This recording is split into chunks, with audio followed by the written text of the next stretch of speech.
Nankalazaina androany teny amin'ny akamasoa Andralanitra 5 taona na pretra sy 5 taona ny asan'ny Mao-Père Pedro teto Madagasikara. Namindra tendrombohitra arapaky teny ity religiosy ity, fa makina voibato no nanomezana asa voalohany ireo tsy manan-kelofa ary niatombohan'ny ny tanàna Akamasoa. Taona maro taty aoriana, vohitra 2020 no voaorina, ankizy analy no voavontsy teny Andalabe ary niditra an-tsekoly. Azo avadika ho fahombiazana ny fahasahiranana rehefa misy ny finiavana sy fitiavana hoy ny filoam-pirenena Andry Rajoelina izay nanotrina ny fankalazana.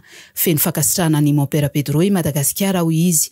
Tafiditra ao anatin'ny fanambin'ny fitondram-panjakana ny fanatsarana ny faritra Andralanitra amin'ny alalan'ny fananganana ozinina mpanodina fako lasa herinaratra sy ny fanamafisana ny fampianarana amin'ny alalan'ny fandraisana mpampianatra ho mpiasam-panjakana ohatra.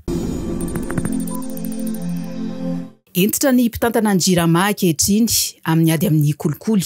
Mpiasa 10 izay voaroiroy amin'ny resaka kolikoly no noroahana tao anatin'ny herintaona. Izay rehetra tsy mijanona amin'izany fomba ratsy izany, hoy ny fanambarana nataon'ny orinasa jirama dia ampiarana ny lalàna toy ny fandroahana na ny fanagadrana. Ankoatr'izay moa dia olona 30 izay ahitana mpiasa sy mpiara-miasa amin'ity orinasa mpanjakana ity no nampidirina ponja vonjimaika noho ny resaka kolikoly hatrany. Nisy moa ny famelabelarana nataon'ny tompona andraikitry ny jirama makasika ny kolikoly sy ny rafitra miady amin'ny kolikoly na ny stak tamin'ireo filohan'ny fokontany 2010 eto Antananarivo renivohitra.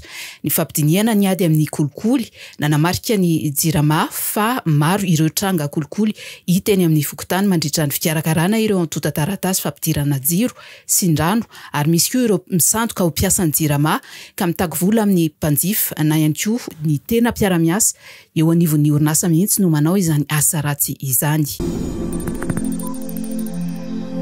Miamafy ny fanaraha-maso ny ankianja ho fanafainganana ny asa fanamboarana eny amin'ny lalam-pirenena faharoa. Nanaraha-maso mivantana izany androany ny ministra ny asa vaventy Rafidson Richard sy ireo teknisianina tao Reny Fiorina niarahana tamin'ireo orinasa tao Brickaville anafainganana ny asa amin'izao andro maina izao sy ho fiomanana amin'ny convoi exceptionnel mitatitra ireo milina mavesatra ho an'ny foibe mpamokatra herinaratra ao Ambohimanambola.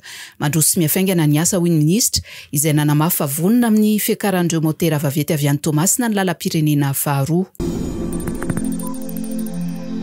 Maro ny fikambanam-behivavy misehatra amin'ny asa famokarana. Ny vehivavy izay manana anjara toerana lehibe amin'ny fampandrosoana ny sehatry ny famokarana sy ny fampivoarana ny tontolo ambanivohitra. Natomboka tamin'ny fomba ofisialy androany tao Anosy ny fanadihadiana momba ny vondrona tatsapa mokatra vehivavy anatin'ny faritra 7 iasan'ny tetikasa RIPLUS sy FSRP dia ny ao Itasy Vakinakaratra, Atsimo Atsinanana, Sava, Atsimo Andrefana, Boeny ary Sofia eo ambany fehin'ny ministeran'ny fambolena sy fiompiana ary vatsiny ny bankira asa-pirenena vola. Ny 20 Oktobra hatramin'ny 12 Desambra 2024 ny fanadihadiana eny anivon'ny faritra hanatsarana ny toerana sy ny anjara andraikitry ny vehivavy amin'ny lafiny famokarana. Any Côte d'Ivoire no anatotosana ny lalao ionan'ny Barea sy ny Coelacante avy any Comore amin'ny andro fahasivy amin'ny fanitsanana edina ho amin'ny tompon-daka eran-tany 2024 ho totsaina ao amin'ny kianja Félix Houphouët-Boigny any Abidjan ny 20 Oktobra izao amin'ny 7 ho reto Madagasikara.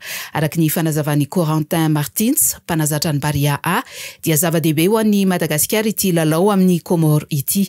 Nanampy izy fa sarotra no ifampitana ny Madagasikara ho amin'ny andro famarana ifindran'ny Mali Madagasikara ifandona amin'ny ekipa pirenena maliana ny Barea ny 12 Desambra amin'ny kianja 20 Martsa any Bamako amin'ny 10 ralina ho reto Madagasikara.